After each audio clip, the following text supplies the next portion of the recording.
Alright, episodes 39 and 40 of the Theoreticus Heresy. Like I said, you've probably been watching this playlist for 19 episodes now. Episode 20, good on you. Here we go.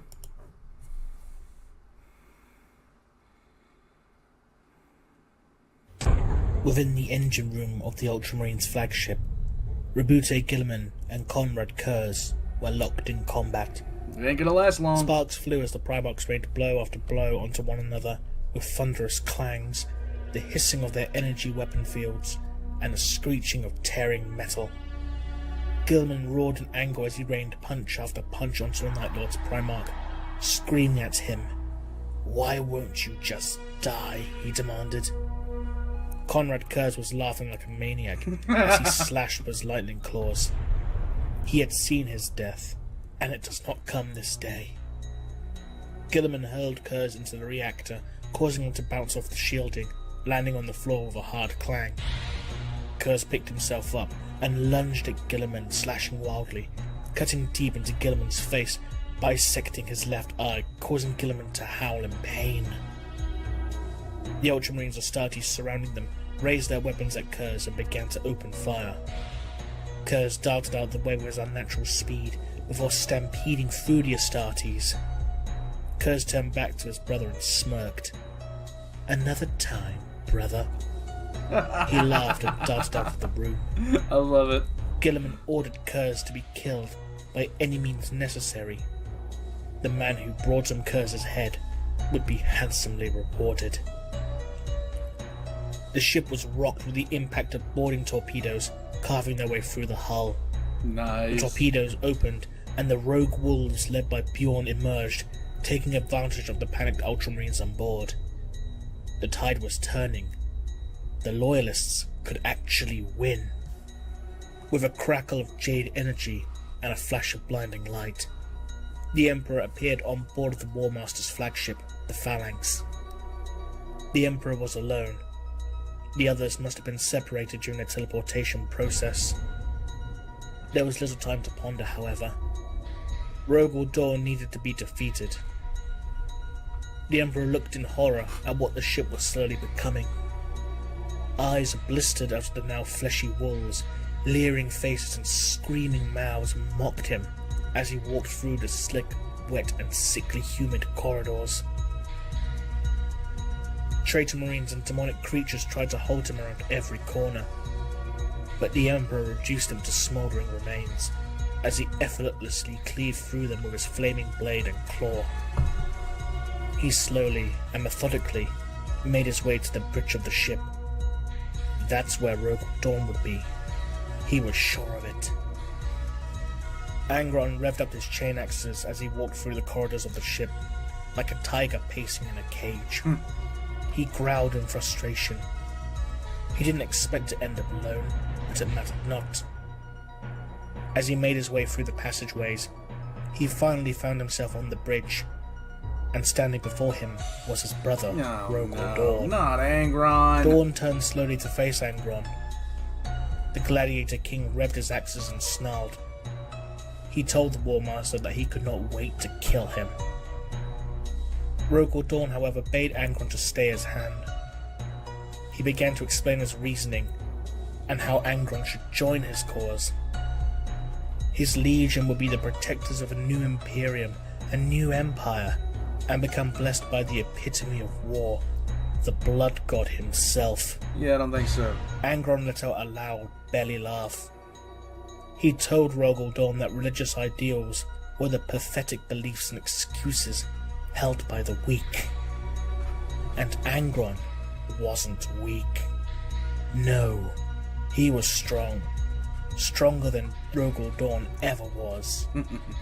And Angron would present the traitor's skull to their father as tribute. He gunned his chain axes and roared as he charged towards his brother. Okay, I hate the fact that I have a good idea what's going to happen to Angron. It is it makes me sad. I've always liked Angron as a Primarch, and I've always liked the idea of a loyalist Angron. In any case, episode 40 right now. Here we go.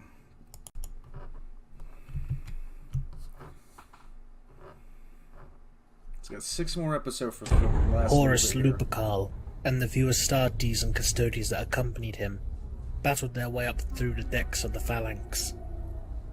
Brutal firefights erupted as the Fists of Dawn and the demonic creatures that accompanied them mounted a desperate counter-offensive against the Loyalists. The Custodes, resplendent in their golden armour, carved through the traitors with ease with their guardian spears, while the Legio Astartes laid down a suppressing fire. Horus Lupercal lashed out with his great mace, Worldbreaker, and opened fire with the combi bolter mounted upon his lightning claw, the Talon. Their only objective was to find the Emperor and protect him, no matter the cost. Angron and Rogol Dorn clashed. The great teeth of Angron's weapons, Gorefather and Gorechild, grinding and locking with the great double-handed blade of the Warmaster, Storm's teeth. Sparks flew from both great weapons as the two Primarchs, like ancient gods of war, dueled. Both men knew that only one of them would survive this day, intent on killing one another. The berserker rage of the Gladiator King against the technical precision of the Warmaster. Animalistic savagery versus iron discipline. Rogol Dorn parried and flipped Gorefather from Angron's grip, causing it to slide across the cold metal floor with a screech and splutter as the teeth slowly ceased their whirring and buzzing. Dorn followed up with a devastating blow to Angron's shoulder, the wound that Leman Russ had inflicted upon him earlier. Angron screamed in pain, while Rogol Dorn gave a pitiless, emotionless stare. Storm's teeth carved deep into Angron's flesh, through his ribcage, spraying blood and shot a bone into the air. In desperation, Angron gripped Gorechild in both hands and struck hard against Rogol Dorn's torso with a deafening clang, tearing open his armour with the scream of ripping ceramite. Rogol Dorn pulled his blade back and swung once more, severing Angron's head from his body. Ah, damn it. The corpse swaying before falling to its knees and falling forward onto the floor with a thud. Poor Angron, Rogol thought. If only he had joined the Warmaster's cause, he'd still be alive. As he revelled in his victory, a blinding light caught his attention. The Emperor had appeared. The Master of Mankind looked to the corpse of his son before focusing his gaze to Rogol Dorn. How could you, he thought. How dare you? The Emperor raised his flaming sword and told Rogol Dorn that this coup was over. He will stand down and face judgment. Rogol Dorn shook his head. I think we're past that. He had taken things this far already, and he wasn't going to stop now. The Imperium was his, and all that was left was to dispose of his tyrannical father. The Emperor gave Rogol Dorn one last chance, for he would show no mercy to his traitorous son. Rogol Dorn smiled as the shard of the oculus around his neck began to glow. 4 towering figures materialized behind him, snarling and growling monstrosities of leathery red skin, putrid masses of green rot, iridescent blue feathers, and pale fleshy claws of chitin.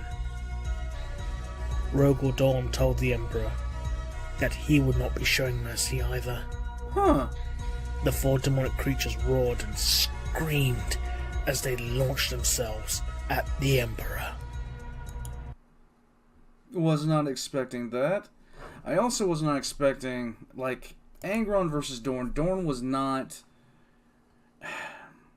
he was in the top 10, but he wasn't in the top 5. Angron was in the top 3 as far as fighters are concerned. Although the previous injury does... Yeah, the previous injury to versus Lehman, that would give Rogaldorn the edge in my eye. But in any case, we are going to move on from here to episodes 41 and 3 more of these, and we'll be up to 46. I can't wait. I'll see you guys then.